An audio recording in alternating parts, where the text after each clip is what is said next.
Good morning, everybody. This is a presentation about a scientific publication Joe Landsittel, Bart Ermentrout, and I recently published, and the title is A Computational Model of the Shrimp-Goby Escape and Communication System. Now, I will talk about the questions. What are gobies? Particularly, what are shrimp-gobies? And what changed in fish brains in the evolutionary transition from gobies to shrimp-gobies? So we don't know for sure, but we have simulations which give us a very good educated guess to answer the third questions. Now, what are gobies? So this is the family of the Gobiidae, the gobies. This is a family of Actinopterygi of ray-finned fishes, and it's one of the largest of these families with 263 genera and 1,946 species listed on FishBase. They occur in freshwater, in brackish water, in the ocean. They even occur on land in the form of mudskippers. These are generally cigar-shaped, bottom-living small fishes. So there's an enormous biodiversity of these fishes. Some of the smallest vertebrates are gobies. This is an individual belonging to the genus Eviota. You can see from the sand grains next to this fish how tiny it is. So there are some species of Eviota where the adults grow to less than a centimeter in maximum size. And so these are some of the smallest vertebrate animals in existence. Some gobies are also exquisitely camouflaged. So this is a goby on a sponge, and you can see the color and the patterns match this sponge really well. A lot of gobies, about 120 species, live in a symbiosis with alpha shrimp. You can see that here. What's an alpha shrimp? It's a small shrimp family, and they typically have claws of unequal size. So either the left or the right claw is larger, and these shrimp are not blind, but they have poor eyesight, as you can tell from their rather small, point-like eyes. And they live in symbiosis with these gobies in the sense that the shrimp would build a burrow, but the shrimp would not be safe when leaving that burrow and are reaching the surface. And hence, whenever the shrimp reaches the surface, it's in physical contact with the goby. You can see the antenna of this shrimp touching the dorsal fin of the goby, and the goby would act as a watchman. So if there is a severe threat, the goby would escape into the burrow, and the shrimp would then know not to exit the burrow. If there's a mild threat, the goby would show the so-called tail flick reflex. So this is a symbiosis, which is a trade-off between, on the part of the shrimp, digging a burrow, which both animals use, and on the part of the goby, there is a watchman duty, sentinel duty, and a communication of approaching threats to that shrimp. Now, the escape, the full escape, when there's a severe threat by the goby, is very similar to the regular shrimp escape reflex. So this is another example here where you see the shrimp on the right, of course, just sticking its head out of the burrow, touching the goby with its antenna. Now, this is a cartoon which a very talented Philippine artist, Ms. Guerra made with me in collaboration, science-art collaboration. So here the shrimp is digging a burrow, it's complaining about the lazy goby, but then a diver or a predatory fish, anything large approaches. The goby has warned the shrimp, and then the shrimp thinks, the goby is such a friend. So the fish escape reflex is rather well studied. So this is rather stereotypical in a lot of fish species. So these are trout, goldfish, zebrafish, catfish, hatchetfish, atrachetes, black ghost, garfish, and a number of different fish species. J is an eel, so these eels more retract in a burrow, but what fish typically do when there's a approaching threat. There's the so-called C-bend escape, so the bend on one side, from the top, the fish then look like the letter C, and then there is a return flip or a counter stroke when the fish show a very fast escape away from that threat. And so this is very stereotypical. This happens in most fish species, and the escape of the goby into the burrow is very similar to this. But yeah, so this is also quite well understood how this is implemented in neural ways. So this is from a review by Mead and Preuss from the Journal of Physiology. What we have these Mautner cells. These are the large gray cells on the top of the diagram. They're so-called command neurons. They collect sensory information, and that could either be auditory information. We can see that on the left, where this auditory stimuli via the hair cells converge onto these Mautner neurons in the brainstem of the fish, or via the optic tectum. Indirectly, visual information, what the fish sees, reaches these Mautner cells. And if a Mautner cell on the left side or on the right side, so there's one pair of these cells per fish brain. If one of these Mautner cells is activated, it will lead to the C-start response, this bending to one side. This happens within a few milliseconds, and this happens via descending projections from these Mautner cells to circuits in the brainstem of the fish, which then you can see these loaf-shaped structures on the sides at the bottom of the diagram. These are the trunk muscles, so this implements the C-start response. There are some interneurons which connect the left and the right side of this Mautner system.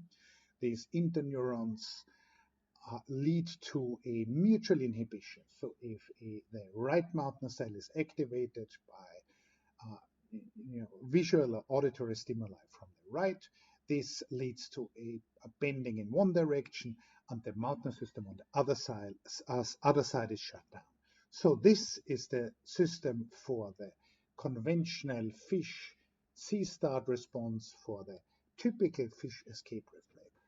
Now, what the question we ask, how do you modify this system to also include this tail flick reflex?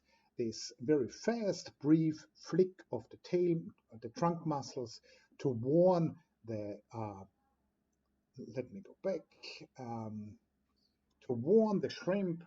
We have the shrimp here. The shrimp is in contact, of course, as I've mentioned, with the antenna, with the trunk of the goby, and with its fins. So how does the shrimp-goby brain have to be modified in order to generate this communication signal, this tail flick reflex, which is a much smaller flick of these trunk muscles in response to a milder threat, to a smaller, yet more distant stimulus. So let's go back to this system. So, we have the fish escape reflex, the system, the Mautner cell system.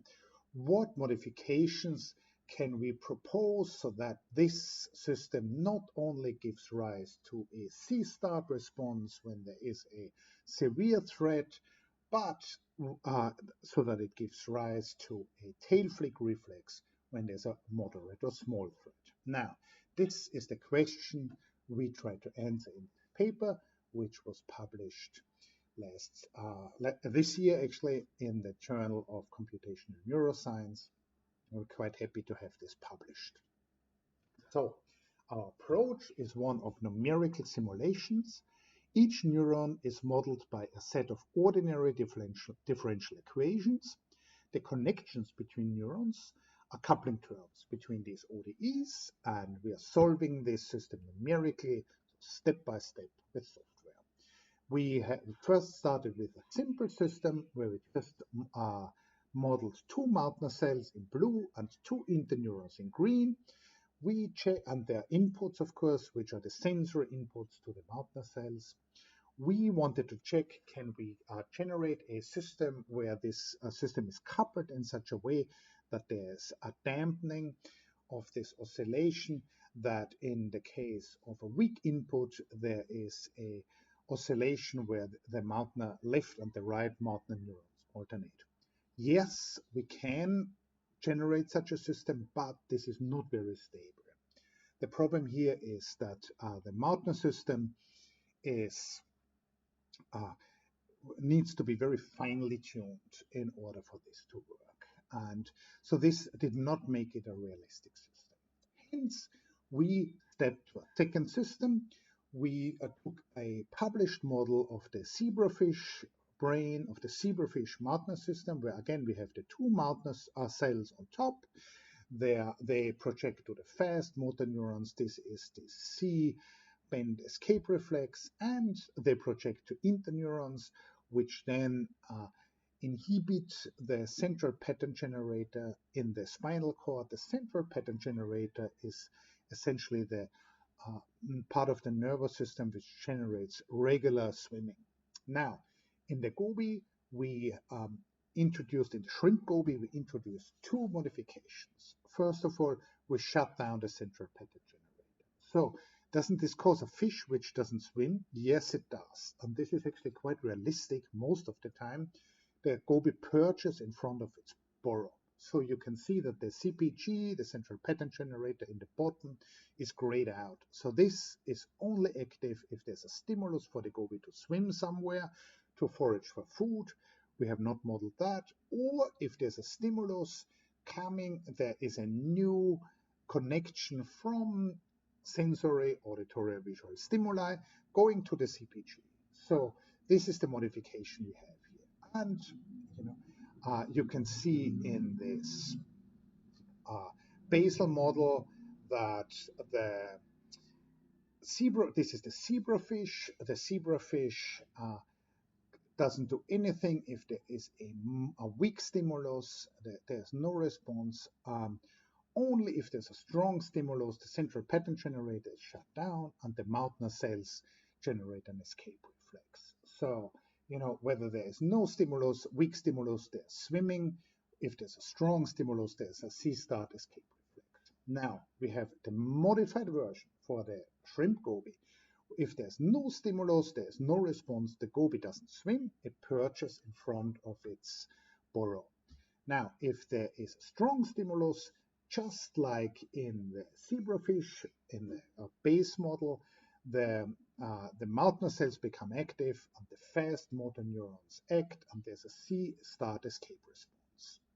However, the new thing here is that if there's a weak stimulus, the Martner neurons are not active, but the new direct connection to the central pattern generator is active, and these slow motor neurons generate a tail flick response. So this model explains all the intricacies, all the details of the shrimp-goby behavior.